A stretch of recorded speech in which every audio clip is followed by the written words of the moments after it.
2025 წლის ერთიანი ეროვნული გამოცდა ფიზიკაში ამოცანა ნომერი 1.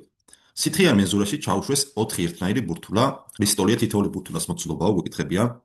კარგით, ესე იგი გვაქვს ორი შემთხვევა. პირველ შემთხვევაში, როგორც ხედავთ, სითხის მოცულობა ტოლი არის V1, ტოლი არის 24 სანტიმეტრ კუბის. ხოლო ამ ბურთულების ჩაშვების შემდეგ სითხის მოცულობა გახდა 36 V2 გახდა 36 სანტიმეტრ კუბი და იქიდან გამომდინარე, რომ ჩაძირული სხეულების მოცულობა ტოლი არის გამოდენილი სითხის მოცულობის შესაბამისად ამ 4 ბურთის მოცულობა ტოლი იქნება V2 minus V1, ეს კი ტოლი არის 36 minus 24 უდრის 12 სანტიმეტრ კუბს.